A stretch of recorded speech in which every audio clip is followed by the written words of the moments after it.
군주는 사랑받는 것보다 두려움이 대상이 되는 것이 낫다. 군주는 국가의 번영과 안정을 위해서라면 도덕이나 종교에 배반하는 행위를 일삼아도 된다. 함정을 알아차리기 위해서는 여우가 될 필요도 있고 또 늑대를 잡기 위해서는 사자가 될 필요도 있다. 이런 말들이 적힌 책이 바로 마키아벨리의 군주론입니다. 체살의 보르자라는 인물이 군중을 잔인하고 난폭하고 또 그리고 교활하게 정치를 이용하면서 군중을 다스리는 모습을 보고 깊이 감명을 받은 마키아벨리는 군주론을 집필을 했다고 합니다.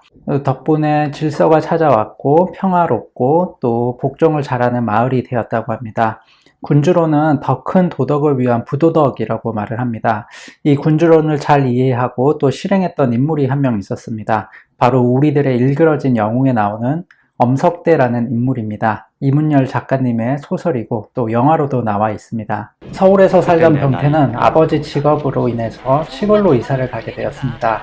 서울 부심이 아주 컸죠. 시골이라 무시하는 것도 있었고 그리고 잘난 척 하다가 친구들이 또 안 좋아하기도 했습니다. 병태가 전학간 바는 아주 이상했습니다. 담임 선생님보다는 급장인 엄석대가 실세로 반을 장악하고 쥐락펴락하고 있었습니다. 어떻게 보면 선생님 역할을 엄석대가 하고 있었죠. 엄석대는 급장이었고 실세였고 선생이었고 일진이었습니다. 모든 학생이 복종하고 심지어 학교 선생님들의 총애까지 받고 있었습니다. 그런 그를 아무도 건드릴 수는 없었습니다.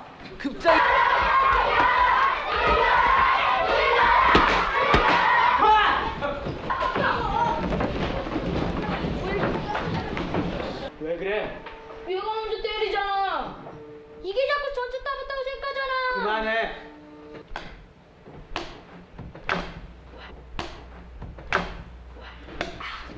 엄석대의 가혹한 룰 덕분에 질서가 있었고 그 반은 평화로웠고 또 충성스러운 반이 되었습니다.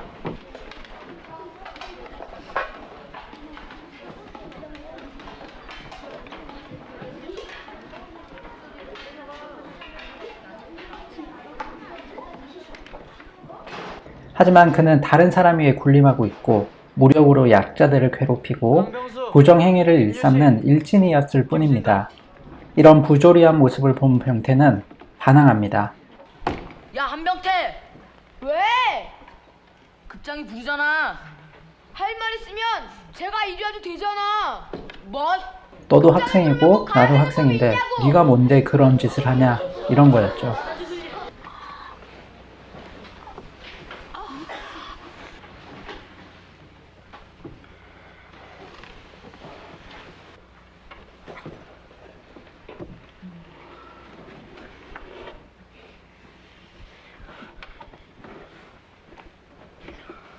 이런 반항에 엄석대는 군주론에 나오는 말처럼 여우가 되어서 회유하기도 하고요.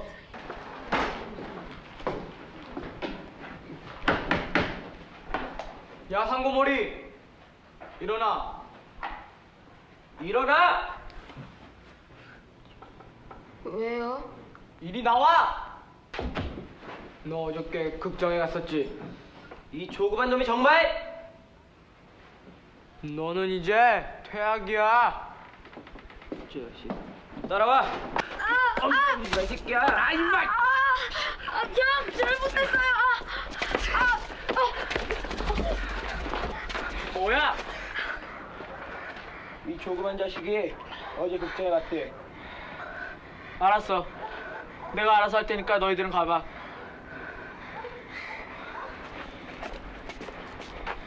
한병태. 사자가 되어서 큰 힘을 때때로는 보여주기도 합니다. 봐주기도 하고 때로는 무력을 사용해서 병태의 반항을 저지하려고 합니다. 하지만 병태가 반항을 하면 할수록 더 불행해지고 주변 친구들까지 해를 입어서 병태를 더 싫어하게 됩니다. 한병태.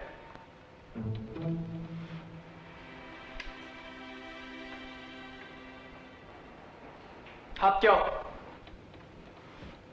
이제 돌아와도 좋아.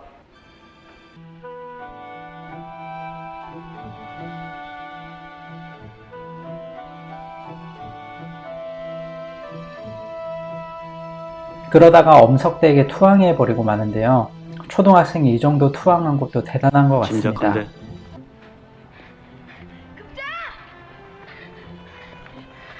급장!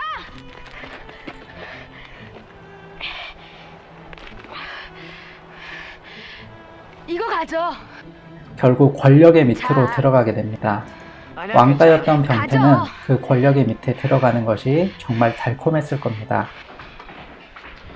임만순, 최태규, 정문수. 너희들은 안 돼. 뭐야? 나머지는 한 번만 봐줄 테니까 같이 가자. 야, 쟤네는 왜 이렇게 많이 가져? 이게 뭐야? 그렇게 엄석대에게 저항했던 병태는 결국 권력의 단맛을 보고 변하게 됩니다. 한 번만 싹가스 공격을 시켜줘. 응? 야, 한 번만 봐주라. 너희들은 떠들고 지각해서 안 돼. 야, 한병태 그럴 수가 있냐? 너무해. 급장, 내가 도와줘도 될까? 괜찮아. 다른 식으로 하나 그려줄게. 그럼 네가 그린 걸 날 주고 넌 빨리 다시 그려. 그러지 뭐. 엄석대는 알고 있었겠죠. 권력의 단맛을 맛본 사람은 헤어나오기 쉽지 않다는 것을요.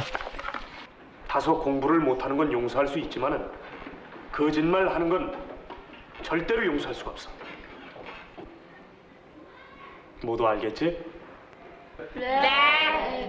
해가 바뀌어서 새로운 선생님이 오셨습니다. 야 이놈들아, 너희들 청소검사 안 맡고 어디가? 네? 맡았는데요, 선생님. 뭐? 급장이 가라고 했어요.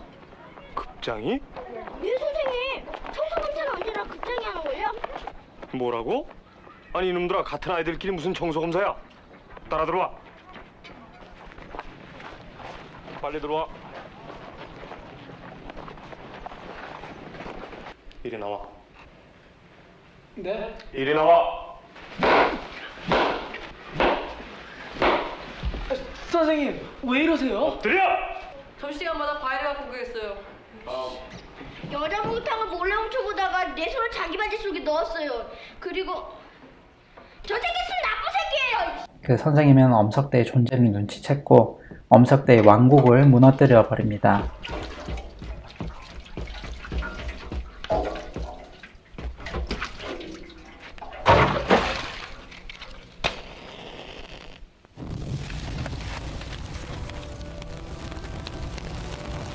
이에 분노한 엄석대는 학교에 불을 지르고 다시는 학교에 돌아오지 않습니다.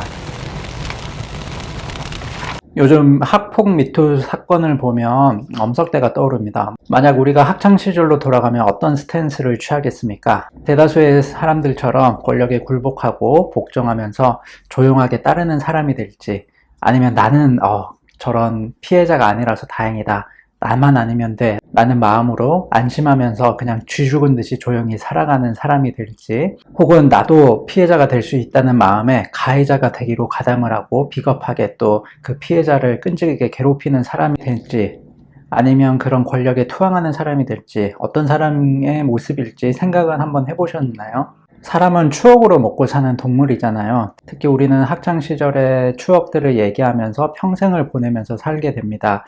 그런 학창시절의 추억이 힘들고 또 무섭고 폭력적인 것으로 포장이 되어버린다면 너무나 안타까운 일이죠. 그래서 이렇게 뒤늦게나마 가해자가 드러나고 또 응징되고 사회적으로 이렇게 매장되는 것이 어떻게 보면 저는 좋다고 생각을 합니다. 왜냐면 힘 좀 있다고 약자들을 괴롭히고 이런 것들은 학교뿐만 아니라 사회에 나가서 또 정치적으로도 행해지는 일들이기 때문이죠. 대부분의 학폭 가해자들은 비겁합니다. 약자한테 강하고 강자한테는 깨갱합니다. 쓱 보고 자기보다 이제 힘이 좀 세고 싸움을 잘하는 사람이라면 바로 복종을 하고요. 그래서 침 뱉고 담배 피고 이런 모습들도 자기의 나약한 모습을 감추기 위해서 하는 행동이라고 보시면 됩니다. 그리고 1대1로 싸울 자신도 없고 자기가 질 것 같으니까 무리를 지어서, 보통 양아치들이 무리를 지어서 다니잖아요. 그게 자기의 나약함을 들키기 싫어서 하는 것입니다. 그래서 상당히 비겁합니다. 아무튼 터트리꼬얌 그 사건으로 인해서 이렇게 이제 학폭 미투가 점점 더 커지고 있는데요. 이런 것을 보면서 지금에도 그 학폭 가해자들이 이런 것들을 보고 미러링이 돼서 나도 지금 괴롭히는 것을 그만둬야겠다. 사과해야겠다. 나중에 큰 문제가 될 수 있겠구나 라고 깨닫는 계기가 되었으면 좋겠습니다. 우리는 큰 권력 앞에서 어떤 행동을 취하는지, 비겁한 사람인지, 그 권력에 맞서는 사람인지, 아니면 권력의 맛에 길들여져서 더 이상 변하려고 하지 않는 사람인지 한번 생각해 보는 것도 좋을 것 같습니다.